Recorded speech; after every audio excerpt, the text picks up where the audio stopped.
مفتی صاحب، Los Angeles میں آگ بے قابو ہو گئی ہے، کچھ مسلمانوں کو اس پر خوشی ہو رہی ہے اور کچھ انسانی جانوں کے ضیاع پر بہت غمگین دکھائی دے رہے ہیں۔ یہ قدرتی آفت عذاب یا آزمائش سے کچھ بڑے ظالم لوگوں کے گھر بھی جلے ہیں، اس پر کیا رد عمل دینا چاہیے؟ دیکھو، کہیں بھی کوئی عذاب آئے یا آگ باگ لگے یا کوئی بھی مصیبت ہو، لوط علیہ الصلوۃ والسلام کی قوم کا عمل ہمارے سامنے ہے۔ وہ گناہوں میں مبتلا تھی۔ جب ان پر عذاب کے لیے اللہ نے فرشتے بھیجے تو وہ فرشتوں نے پہلے ابراہیم علیہ السلام کو آ کے خبر دی، ارسلنا الی قوم لوط، ہم قوم لوط کے پاس آئے ہیں اور ان کو تباہ کرنے کے لیے آئے ہیں۔ تو ابراہیم علیہ السلام نے اس پہ خوشی نہیں منائی تھی۔ قرآن کہتا ہے یجادلنا فی قوم لوط، ابراہیم علیہ السلام ہم سے جھگڑنے لگے، یعنی اللہ سے تو کون جھگڑ سکتا ہے، مطلب یہ کہ اتنی لجاجت آہوزاری کی کہ عذاب نہ آئے، کہ گویا کہ لڑ رہے ہیں، یہ مبالغہ ہے۔ اور اللہ نے فرمایا ان ابراہیم لحلیم اواہ منیب، نرم دل تھے، بردبار تھے۔ تو انسان کسی کے عذاب کو دیکھ کے انسان پہ یہ سوٹ نہیں کرتا کہ وہ خوش ہو۔ ہمیں تو اللہ کے عذاب سے پناہ مانگنی چاہیے کہ اللہ نے جو کافروں کو بھی عذاب دینا ہے آخر میں ہی رکھے، دنیا میں اللہ کسی کو عذاب نہ دے۔ تو اس پہ خوشی نہیں بنتی جو آگ لگی ہے، یہ جب مان لیا جائے کہ وہ سارے ظالم ہی ہیں۔ ایسا ہوتا بھی نہیں ہے۔ جب کسی علاقے میں آگ لگتی ہے، کچھ برے ہوتے ہیں، کچھ اچھے ہوتے ہیں۔ البتہ اتنی بات ضرور ہے کہ یہ عبرت کی بات ضرور ہے۔ غزہ میں جب آگ لگی ہے، جو روزانہ آگ لگ رہی ہے، روزانہ بم برسائے جا رہے ہیں جس میں معصوم بچے جل رہے ہیں، اس آگ پہ کوئی نہیں روتا۔ یہاں جب آگ لگی ہے تو پورے میڈیا نے اس کو فوکس کیا ہوا ہے، کوریج۔ تو ہم یہ نہیں کہہ رہے کہ اس آگ کو آپ کوریج نہ دیں، اس کو بجھانے کی کوشش نہ کریں۔ یہ جیسے انسان ہے تو غزہ میں رہنے والے بچے، عورتیں، وہ بھی تو انسان ہیں۔ ان کے بارے میں خاموشی اختیار کر لینا، بلکہ اور اسرائیل کو اپریشیٹ کرنا، پروموٹ کرنا، اس کی مدد کرنا، تو پھر انتقام کی اللہ کی آگ بھی جوش میں آتی ہے۔ اور اللہ بتاتا ہے کہ تم جو کر سکتے ہو تم کرو، میں جو کر سکتا ہوں وہ میں کروں گا۔ وَمَكَرُوا وَمَكَرَ اللَّهُ وَاللَّهُ خَيْرُ الْمَاكِرِينَ۔ اللہ کہتے ہیں یہ میرے خلاف تدبیریں کرتے ہیں تو میں بھی تدبیر کرنے والا ہوں، اور میری تدبیر ان سے زیادہ پاورفل ہوتی ہے۔ تو ہم اس آگ پہ ہرگز خوش نہیں ہیں۔ اللہ اس آگ کو جلدی بجھا دے۔ بہت سے بے گناہ لوگ بھی ہوں گے اور بہت سے ظالم بھی ہوں گے، جیسے انہوں نے کہا کچھ ظالم صحافی جو ہے وہ اسرائیل کے اس عمل کو اپریشیٹ کرتے ہیں جو وہ غزہ میں جو کچھ کر رہا ہے، تو ان صحافیوں کے گھر بھی جلے ہیں۔ نہ جلتے اچھا تھا، ویسے ہی اللہ ان کو ہدایت دے دیتا۔ لیکن یہ عبرت کی بات بہرحال ہے کہ اللہ جو عرش پر ہے وہ لا تحسبن اللہ غافلا عما يعمل الظالمون، اللہ کہتے ہیں اللہ کو غافل مت سمجھو جو کچھ ظالم لوگ کر رہے ہیں۔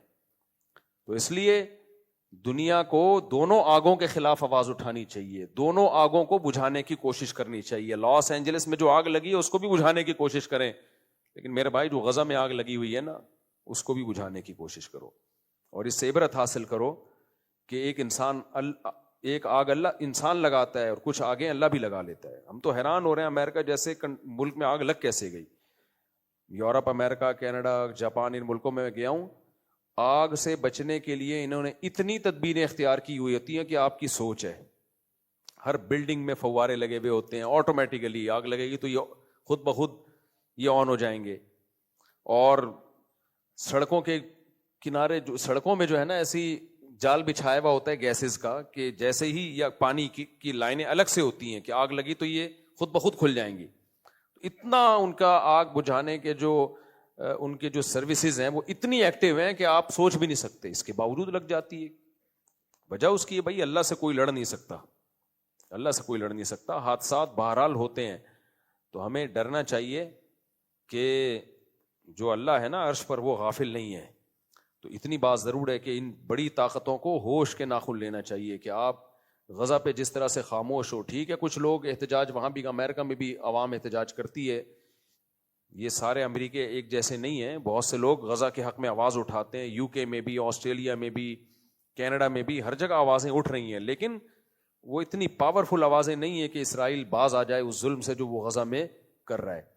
تو اس لیے یہ عبرت کا سامان ہے، تو عبرت والوں کو اس سے، اور پھر جو آگ میں جلتے ہیں تو ان کو احساس بھی ہوگا کہ آگ ہوتی کیا چیز ہے. جب تک انسان اس مصیبت میں خود نہیں مبتلا ہوتا نا, دوسرے کے غم کا احساس نہیں ہوتا. جو اللہ نے ہمیں رمضان میں روزے رکھنے کا حکم دیا, اس میں بہت ساری حکمتوں میں ایک حکمت یہ بھی ہے کہ بھوکا رہ کے غریبوں کا احساس ہوتا ہے کہ بھوک کیا چیز ہوتی ہے. جن کو کھانا نہیں ملتا ان بیچاروں کی کیا کیفیت ہوتی ہے.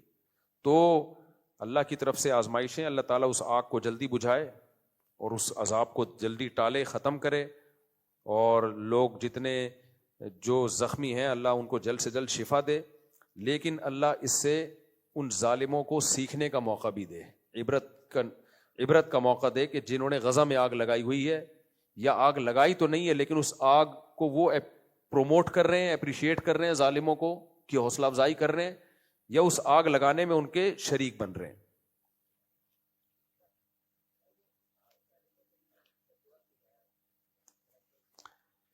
دیکھو ظالموں کے لیے بد دعا کی جائے تو وہاں سارے ظالم نہیں ہے نا, مسئلہ یہ ہے.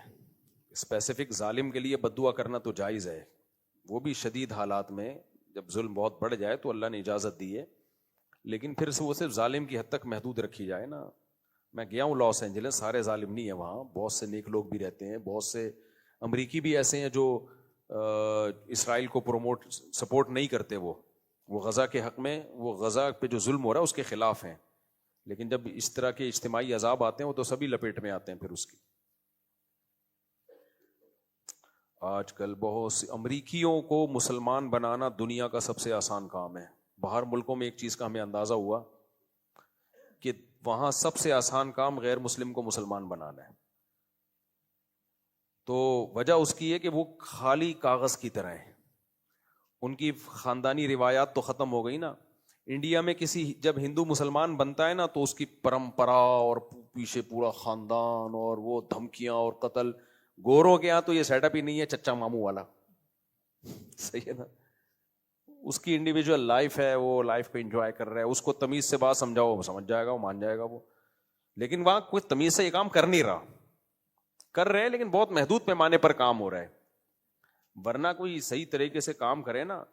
اچھا بہت سے تنظیمیں جو کام کر رہی ہیں, جو ہم نے اتنے ہزاروں مسلمان کر دیے, ٹھیک ہے ان کو اپریشیٹ کرنا چاہیے ان تنظیموں کو, لیکن وہ جو انہوں نے مسلمان کیے ہوتے ہیں نا, وہ ان کی اتنی ایفرٹ نہیں ہوتی, وہ خود ہی مسلمان ہونے کے لیے تیار ہوئے بیٹھے ہیں لوگ.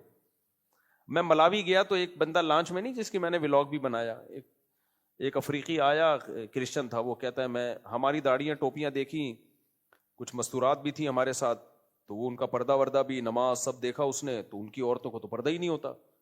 تو یہ چیز ویسی اٹریکٹ کرتی ہے یار, کہ ان کی خواتین کیسی با پردہ, بچیوں نے بھی اسکارف پہنے ہوئے ہیں, بچوں کے بھی پورے ڈریس ہیں. یہ چیز خود انسان کو, ہر خاندانی آدمی چاہتا ہے یار کوئی تمیز کی زندگی ہو. تو وہ آیا اور کہنے لگی, یہاں سے یورپ جاتے ہیں لوگ, لڑکے سوچتے ہیں ابے یار اس ٹرک میں جا رہے ہوتے ہیں. تو یہ سب 2-4 دن کے مزے ہیں, اس کے بعد یہ نیچرل لائف نہیں ہے. انسان کو پردے والی عورت ہی اچھی لگتی ہے, اپنی بیوی بیٹی ماں کو سب لوگ, مرد پردے میں ہی اچھی لگتی ہے اس کو, وہ کہ یار پردے میں ہی رہے, بیوی بھی پردے میں ہی اچھی لگتی ہے. تو عجیب سا, میں تو وہاں گیا نا ایک گھر میں کسی اس کنٹری کا نام نہیں بتاؤں گا, میں نے پہلے بھی واقعہ سنایا تھا. تو مجھے انگریزوں کے گھر اندر سے دیکھنے کا بڑا شوق تھا کہ یار ان کا کلچر تو نظر آئے. تو ایک کنٹری میں ہمارا جانو انگریز نہیں تھے وہاں پہ, غیر مسلم تھے, گورے نہیں تھے, لیکن گوروں کے ٹائپ کے ہی ہو گئے ہیں ساری دنیا. تو وہ بھی بڑا ترقی یافتہ ملک تھا. تو میں نے ان سے کہا یار تھوڑا مجھے گھر کے اندر کو تو دکھاؤ نا کیا ہے. تو وہ ان کے پڑوس تھے, انہوں نے بات کر لی. ایک انکل باہر کھڑے ہوئے تھے, ان سے اجازت لی کہ یہ اسکالر ہیں, پاکستان سے آئے ہیں, یہ آپ کے گھر کے اندر کا سیٹ اپ دیکھنا چاہ رہے ہیں, کیا ہوتا ہے, یعنی کیسے رہتے ہیں آپ لوگ, ہمیں یہ ہے شوق بہت. اس نے پی ہوئی تھی نا, قمیض اتاری ہوئی تھی, شکر ہے نیچے پہنا ہوا تھا, ورنہ پینے کے بعد بعض دفعہ وہ سمجھتا ہے کہ پہنا ہوا ہے, وہ ہوتا نہیں ہے پہنا ہوا. اوپر سے قمیض اتری ہوئی. تو میں نے کہا قابل برداشت ہے. تو گھوم رہا ہے نا, اس نے کہا ہاں ٹھیک ہے چلے جاؤ. اب ہم لوگ جب کسی کو گھر میں لے کے جائیں, پہلے بیگم پردہ کر لو, ایسا ہی ہوتا ہے نا, مستورات ایک سائڈ پہ ہو جائیں. اس نے کہا گھس جا, اسپینش زبان میں بولا وڑ, ٹھیک ہے نا. ہم نے کہا یار کوئی پردہ کچھ بھی نہیں. اندر گئے ہیں تو اس کی کوئی دادی بیٹھی ہوئی تھی, وہ تھی اس کی وائف, لیکن بیچاری دادی لگ رہی تھی. غیبت اس لیے نہیں, آپ کو کیا پتا, لوگوں نے یہ لکھا تھا کسی کا راز کیوں فاش کرا. بھائی تم اسپین چلے جاؤ تو بڑی بات ہے یار, راز فاش, تمہیں گھر کا ایڈریس تھوڑی دے رہا ہوں میں, کیا پتا کس کی بات ہو رہی ہے. اس کو بھی نہیں پتا کیونکہ اس نے تو پی ہوئی تھی. میرا ترجمہ کر کے بھی کوئی بتا دے گا نا اسپینش میں کہ آپ کا واقعہ سنا ہے, پھر بھی اس کی سمجھ میں نہیں آئے گا, اس کو پتہ ہی نہیں ہوا کیا ہے نا. پینے والے کو تو ہوش کے بعد پتا چلتا ہے کون آیا کون نہیں آیا, اس لیے اس میں کوئی غیبت نہیں ہے. تو جب میں اندر گیا ہوں تو ایک بڈیا بیٹھی ہوئی, اللہ معاف فرمائے, اس نے, اور بس وہ اوپر کا تھوڑا بہت, یار بوڑھی عورتیں اس ڈریس میں اچھی لگتی ہیں, بیٹھی ہوئی کوئی فلم دیکھ رہی ہے. وہ مجھے اپنی دادی یاد آئی, یار ہماری دادی کیسی نورانی چہرہ ان کا یار. وہ بڑھیا اس کی بیوی تھی, بعد میں اس نے بتایا, وہ بیچاری جلدی, وہ بڑی عمر کی خاتون سے شادی کر لی ہوگی, خیر وہ تو ان کا پرسنل معاملہ ہے, کوئی ایسا مسئلہ نہیں ہے یہ. تو مجھے اپنی دادی یاد آئی. میں نے کہا یار ایک ہماری دادی یاد نانیاں ہوتی ہیں, نانی بھی یاد آئیں, دادی بھی, کیسا سر پہ ان کے وہ ہوتا تھا اور ہاتھ میں تسبیح, مصلے پہ بیٹھی ہوتی تھیں, قرآن پڑھ رہی ہوتی تھیں.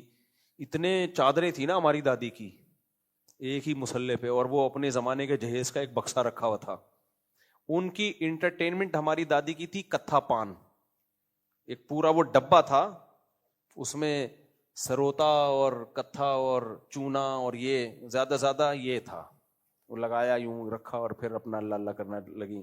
اور زیادہ انٹرٹینمنٹ کے لیے غیبتیں کرتی تھی پڑوسیوں کی, اللہ مغفرت فرمائے. اڑوس پڑوس کی نا ہر وقت یہ چل رہی ہوتی تھی. میری والدہ اور میری دادی ساس بہو تھے نا, ٹائم اچھا پاس ہو جاتا. وہ بہن وہ آئی تھی, وہ بہو وہ کہہ رہی تھی, اچھا میری والدہ کی عمر بھی 60-65 سال ہو گئی, ان کو دلہن کہتی تھی, کیونکہ جب وہ رخصت ہو کے آئی تو دلہن تھی نا, تو ہم کہتے تھے اب تو 65 سال کی دادی بن گئی ہیں, نانی بن گئی ہیں, اب بھی ان کی زبان پہ ہی تھا دلہن, کیا کر رہی.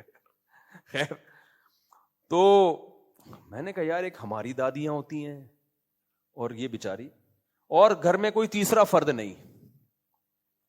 ہمیں دیکھا انہوں نے, ہائی ہائی فائن ہو, اسپینش میں کچھ بولا, انگلش میں بھی کچھ ٹوٹی پھوٹی انگلش. مجھے خیال ہوا تھا ہمیں دیکھ کے تھوڑا سا ہوگی, تھوڑا ہوتا ہے نا, نہیں بھائی وہ تو سب کا اسٹائل ہی ہے یہ, اس کو وہ ان کا کلچر ہے یہ, اس کو برا نہیں سمجھتے. ہم نے کہا ہائی ہائی فائن, اس نے کہا فائن, پتہ نہیں کوئی انگلش کوئی لگی ہوئی تھی اس میں, کوئی ڈاکومنٹری. گھر بس ٹوٹل یہی, سب کا یہی حال ہے بیچاروں کا یار. اور وہ اتنی پرانی چیزیں گھر میں, پورا گھر سامان سے بھرا ہوا, اور بہت سارے ملکوں کے کوئی جھنڈے اور علامتیں. میں نے پوچھا یہ کیا ہے, اس نے بتایا کہ ہم جس کنٹری میں اپنے ہسبینڈ کے ساتھ میں گئی ہوں تو اس کا ہم نے ایک فلیگ لا کے رکھا ہوا ہے تاکہ یادگار رہے. اتنے ملکوں میں, یعنی محبت والے میاں بیوی تھے, پوری دنیا گھومے. کیا محبت کے 4 بچے نہیں ہو سکے تمہارے یار. محبت کا تو پتہ چلتا ہے کہ اللہ کے بندو تم چاہتے ہو اولاد ہو, ہم دونوں مل کے پالیں, وہ ہے نہیں. پھر شاید ایک آدھ بچہ تھا, وہ پتہ نہیں کہاں شارٹ تھا, وہ 18 سال کا ہوتا ہی کہ مارکیٹ سے شارٹ ہو گیا. مجھے زیادہ ترس آ رہا تھا اس بیچاری بڑھیا پہ کہ یار مجھے بیٹا بنا لو, میں تمہاری خدمت کروں گا. کوئی ایسے یار, اب یہ اور بوڑھی ہوگی تو کیا ہوگا اس بیچاری کا. تو یہ حالات چل رہے ہیں مارکیٹ میں, سمجھ رہے ہو کیا بات. یہ میں نے شروع کہاں سے کی تھی, یہ کس پہ, نہیں یہ بات یہ واقع. ہاں تو اب مجھے ایک بات بتاؤ, یہ جب اسلام کو سنیں پڑھیں, ان کا تو بہت اٹریکشن ہے بھائی. امریکہ میں ایک بڑھیا مسلمان ہوئی اس لیے کہ اس نے جنازہ دیکھ لیا کسی کا, اور وہ مسلمان بھی بڑے لبرل سے تھے, کوئی بہت مذہبی نہیں تھے. ان کی دادی کا انتقال ہوا امریکہ میں, انہوں نے غسل دیا, کفن دیا, جنازہ رکھا, پڑا بڑی تمیز سے جا کے. وہ بڑھیا نے, انگریز نے کہا بھائی کتنی تم عزت مردے کو دیتے ہو, میں تو مر گئی تو مجھے تو پتہ نہیں, جلا دیں گے, کیا کریں گے, میرے بچے بھی آئے گا بھی کہ نہیں آئے گا. وہاں گاؤں دیہاتوں میں فیملی سسٹم ہے, لیکن شہروں میں تو یہی حالات چل رہے ہیں. تو مجھے تو پتہ نہیں کیا کر دیں گے, تو میں اگر مسلمان ہو گئی مجھے بھی یہ پروٹوکول ملے گا. انہوں نے کہا ہاں بھائی یہ تو جو بھی مسلمان ہو اس کو ہم غسل کفن کے بغیر نہیں دفناتے. وہ مسلمان ہو گئی. تو میں وہ افریقہ والے کا بتا رہا تھا, ملاوی میں نا, تو وہ لانچ میں ہمارے ساتھ آیا, اور جب دیکھا بھائی خواتین نے پردہ بھی کیا ہوا ہے, بچوں نے بھی بڑی تمیز کے بیٹھے ہوئے ہیں, اور سارے ہمارے ساتھ تبلیغی ٹائپ کے لوگ داڑیوں والے, تو اس نے آ کے بات کرنا شروع کر دی, میں بھی اسلام لانا چاہتا ہوں. تو ہم نے پھر اس کو تبلیغ کی سمجھایا، پھر میں نے ان کے ذمہ لگا دیا بھائی اس کو کلمہ پڑھا دینا. میں نے کہا میں تو جا رہا ہوں، تم نے نہیں پڑھایا نا الٹے لٹکے ہوئے ہوگے قیامت کے دن تم. پھر میں نے فون کر کر کے پوچھا بھی. تو وہاں مسلمان کرنا کوئی اتنا مسئلہ نہیں ہے، مسئلہ ہمارے ساتھ ہے. مسلمان کر کے سنبھالتے ہی نہیں ہمارے لوگ. کوئی ایسا کچھ سیٹ اپ ہی نہیں ہے بڑا سیٹ اپ کہ ان کو سنبھالا جائے پھر ان کو تبلیغ کی جائے کوئی. تو میں اس پہ بھی سوچ رہا ہوں، کچھ کر بھی رہے ہیں، ایسا نہیں ہے سارے ایسے نہیں ہیں، لیکن کچھ لوگ کر بھی رہے ہیں اس پہ. خلاصہ یہ نکلا کہ اس وقت دنیا میں جو ہٹ دھرم اور ضدی ہیں ان کی تو میں بات ہی نہیں کر رہا، لیکن نارملی غیر مسلم کا اسلام لانا اتنا مسئلہ نہیں. ابھی دیکھو ایک عیسائی آتا تھا یہاں بیان میں بیٹھتا تھا، کرسچن لڑکا تھا، میرا خیال ہے کتنے سال بیان سنا ہوگا. کون جس کے بیچارے کی ڈیتھ بھی ہو گئی ابھی، کون لایا تھا اس کو یار؟ ادھر ہی کوئی لڑکا آتا ہے بیان میں. تو کئی سالوں یا کئی مہینوں سے بیان سن رہا تھا. مجھے نہیں پتا تھا یہ کرسچن ہے، بیان سن کے چلا جاتا تھا. تو کیا ہوا ہے 2-4 مہینے پہلے وہ آیا اور کہا کہ میں آپ کا، مجھے یاد دیکھ کے بھی پہچان گیا. میں نے کہا تم تو بیان میں آؤ، تو کہتے ہیں میں عیسائی ہوں لیکن میں اب اسلام لانا چاہتا ہوں. تو میں نے اسے کہا سوچ لو اچھی طریقے سے، غور و فکر کر لو وغیرہ وغیرہ سمجھایا، پھر چلا گیا. وہ مجھے ڈر بھی لگ رہا تھا انتقال نہ ہو جائے یار، لیکن بہرحال انسان سوچے تو نا. تو پھر اگلے ہفتے دوبارہ آیا، کہہ رہا میں بالکل سوچ سمجھ کے مسلمان ہو رہا ہوں. تو اسلام قبول کیا اس نے، ابھی اسلام قبول کروایا ہے اس کو، یہیں بینچ پہ مسلمان ہوا. میرا کینیڈا کا سفر تھا، میں کینیڈا گیا تو وہاں کسی کا میرے پاس میسج آیا کہ اس کی ڈیتھ ہو گئی ہے، ایکسیڈنٹ میں انتقال ہو گیا.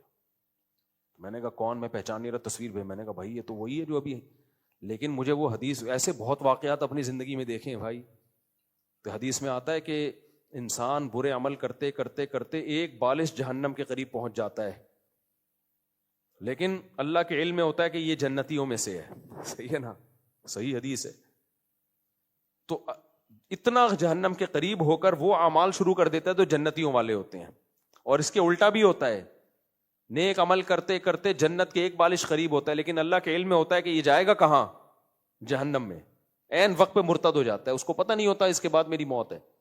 میں نے ایسے اپنی زندگی میں غیر مسلم اور بھی دیکھے ہیں، جوان مسلمان ہوئے 4 دن بعد ڈیتھ ہو گئی ایکسیڈنٹ سے. یا تو یہ بڑے خوش قسمت لوگ ہیں. اس لیے میں کوئی غیر مسلم مسلمان ہونا چاہے نا اس کو ڈیلے نہیں کرتا بھائی، موت کا کوئی بھروسہ نہیں ہے. ایک واقعہ تو میں بہت دفعہ سنا چکا ہوں. ہم جس مسجد میں رہا کرتے تھے پہلے، وہاں ایک عیسائی لڑکا آیا، ینگ تھا، 22-23 سال کا لڑکا، رمضان میں. اور یہ پرانا واقعہ ہے، جون جولائی کے روزے تھے ہمارے بچپن کے، جون جولائی کے بہت لمبے ٹف روزے تھے. اس میں تو مسلمانوں کا دل چاہ رہا ہوتا ہے کہ یار ہم تو عید کے بعد مسلمان ہو جاتے تو زیادہ اچھا تھا. اتنے لمبے ٹف روزے تھے. ہمارے بچپن کی بات کر رہا ہوں، اور اس وقت ایئر کنڈیشن وغیرہ کی اتنی سہولتیں بھی نہیں تھیں. بہت کم لوگوں کے ایسی اے سی جس کے گھر ہوتا وہ تو مجھے یاد ہے ایک دفعہ ہم کسی بینک میں جانا ہوا، اے سی لگا ہوا تھا. میں اپنے کزنوں کو، ابے بھائی ایسی ٹھنڈی ہوائیں آ رہی تھیں، میں ان کو جا کے بتا رہا تھا او بھائی. تو اے سی بہت کم لوگوں کے یہاں ہوا کرتا تھا. تو وہ لڑکا رمضان میں مسلمان ہوا. ہماری مسجد کے امام صاحب نے اس کو بہت اچھی طرح سمجھایا، سوچ لو، جلد بازی نہیں ہے، کوئی جبری دباؤ تو نہیں ہے، کوئی لالچ تو نہیں ہے. انہوں نے کہا ہم پیسے ویسوں کا تعاون نہیں کریں گے. دیکھنا چاہ رہے تھے نا، بعض لوگ 10 دفعہ روزانہ مسلمان ہوتے ہیں، ایسے بھی ہم نے کچھ غیر مسلم پکڑے ہیں. ادھر آ کے مسلمان ہوا، چندہ لیا، اس مسجد میں جا کے دوبارہ مسلمان ہوا، ادھر سے چندہ لیا. پورے کراچی میں مسلمان ہی ہو رہے ہیں ڈیلی وہ. تو ایسے بھی فراڈی ہیں کچھ. تو دیکھ لیا بھائی نہیں کوئی فراڈ نہیں ہے. تو ہمارے سامنے اس کو پھر امام صاحب نے کلمہ پڑھایا. اللہ کی قدرت، اگلے دن وہ بیمار ہوا ہے اور بخار آیا اس کو، اتنا سخت بیمار ہوا، لیکن اس نے اسی وقت وصیت کر دی، اپنے سارے خاندان میں اعلان کر دیا دیکھو میں اسلام قبول کر چکا ہوں، اور میری موت ہوئی تو مجھے غسل دیا جائے گا، مجھے کفن دیا جائے گا، میرا جنازہ پڑھا جائے گا. اور اس کی موت ہو گئی. لیکن عیسائیوں میں ایک چیز ہے، قرآن سے بھی پتہ چلتا ہے، مشاہدے سے بھی. اللہ کہتے ہیں کہ اسلام کے خلاف سب سے کم تعصب عیسائیوں میں ہے. وَلَتَجِدَنَّ أَقْرَبَهُمْ مَوَدَّةً لِلَّذِينَ آمَنُوا الَّذِينَ قَالُوا إِنَّا نَصَارَىٰ. سورہ نساء یا سورہ مائدہ کی آیات ہے کہ تم مسلمانوں کا سب سے بڑا دشمن یہود کو پاؤ گے اور مسلمانوں کے سب سے قریب تم عیسائیت کو پاؤ گے. تبھی دنیا میں اسلام قبول کرنے والوں میں جو کنورژن ہے نا، سب سے زیادہ عیسائیوں کی ہے. عیسائی لوگ سب سے زیادہ مسلمان ہوتے ہیں. اور ان میں تعصب بھی نسبتاً کم ہے. کوئی عیسائی مسلمان ہو جائے تو اکثر اتنا خطرناک اس کا بائیکاٹ نہیں ہوتا.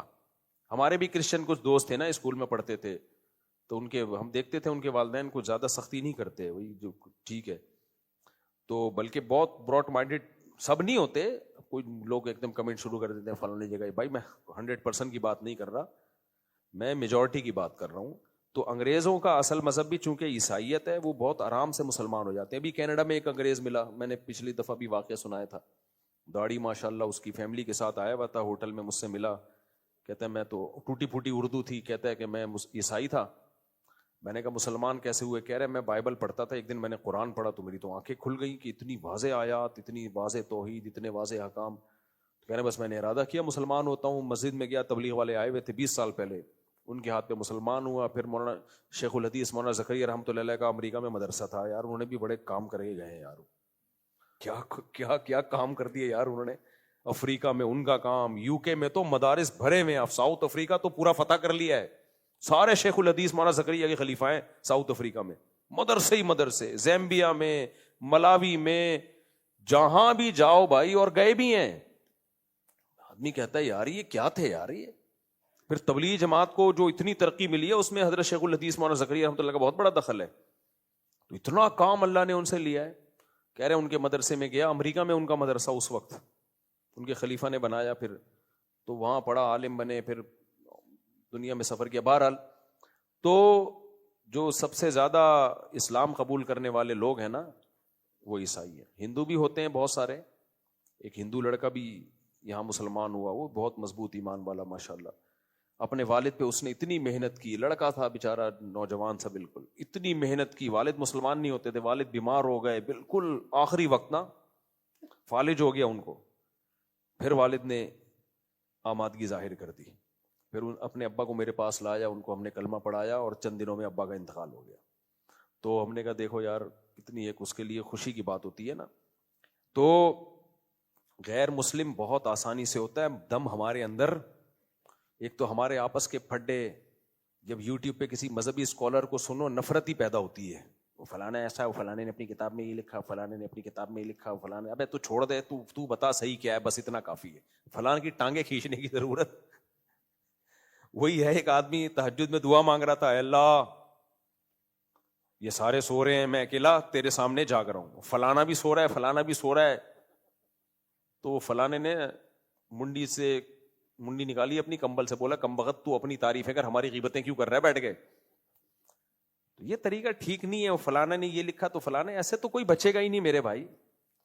آپ جو پازیٹیو وے میں کام ہے کرو, دنیا خود آپ کو سلوٹ کرے گی. اور باقی جو بار بار میں علماء دیوبند کے بارے میں کہتا ہوں, انہوں نے کتاب میں یہ لکھا, اس سے پتہ چلتا ہے وہ قبر پرست تھے. بھائی پریکٹیکلی کیا ہے, قبر پرست ہوتے تو جاتے ہیں نا قبروں پہ.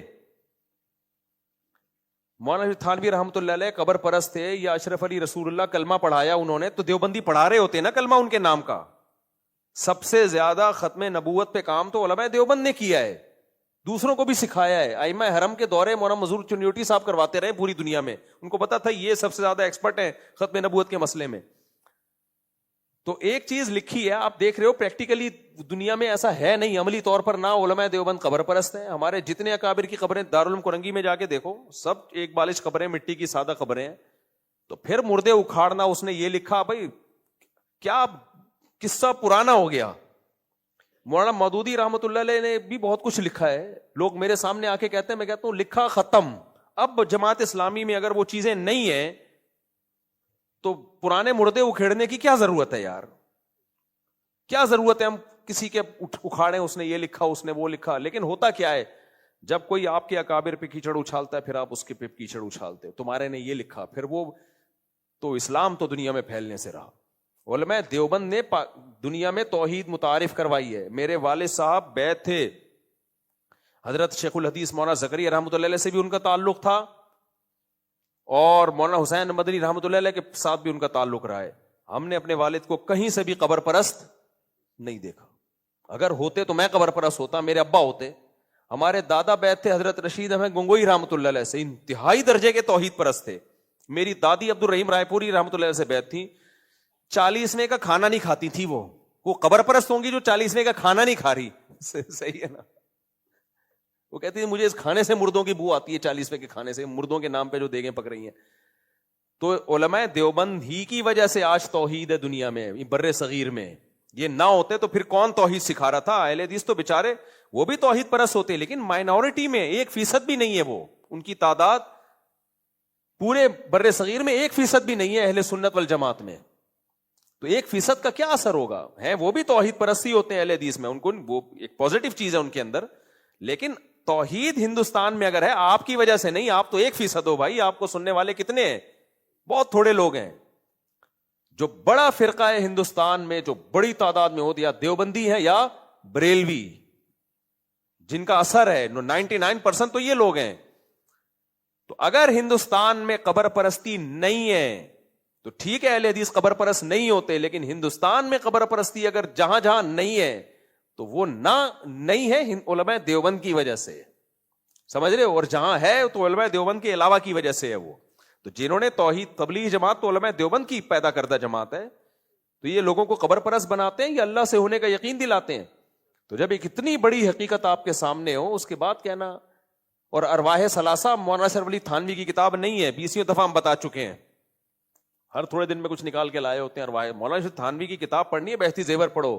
اس میں جو پہلا صفحہ ہے عقائد کا، ایسے خاندانی عقائد ہیں اس میں، تو وہ پڑھو جو تعلیم ناس کے لیے ہیں. جو ایک دیکھو دلالت النص اور عبارت النص اور اشارت النص میں جب تعارض ہوتا ہے نا تو ہمیشہ عبارت النص کو ترجیح دی جاتی ہے. فقہ کا اصول ہے. عبارت النص کسے کہتے ہیں؟ ایک چیز لوگوں میں بتائی جا رہی ہے تاکہ وہ عقیدے کے طور پر اس کو اختیار کریں، اور ایک واقعہ لکھا ہوا ہے جس کے 20 مطلب نکل سکتے ہیں. تو آپ اس واقعے کو لے کر کہہ رہے ہو کہ ان کا یہ عقیدہ تھا، اور جو وہ عقیدوں کی کتابوں میں لکھ کے بیان کرنے کہ ہمارا یہ عقیدہ اور اس کو اختیار کرو، اس کو آپ لے نہیں رہے، نہ پبلک کے سامنے لا رہے ہو. تو یہ اس کی علامت ہے کہ آپ کی طبیعت میں فساد ہے. تو آپ کی طبیعت میں ہی فساد ہے. تو توحید تو پھیلائی ہمارے علماء نے. ہمیں تو حیرانگی ہوتی ہے کہ یار یہ کیسی باتیں کرتے ہیں. توحید تو ہم نے اپنے والد سے سیکھی، اپنے دادا سے سیکھی، اپنے دادی سے سیکھی، اور ان سب نے علماء دیوبند سے سیکھی ہے. میرے والد صاحب کی قبر دیکھ لو، میری والدہ کی قبر دیکھ لو صاحب، اور یہ ہمیں آ کے توحید سکھا رہے ہیں کہ علماء دیوبند قبر پرست ہوتے ہیں. بھائی صاحب علماء دیوبند قبر پرستی کو ختم کیا علماء دیوبند نے. تو جو ختم کرنے والے ہیں وہ اس میں زیادہ بڑا کردار علماء دیوبند کا ہے قبر پرستی کو ختم کرنے میں.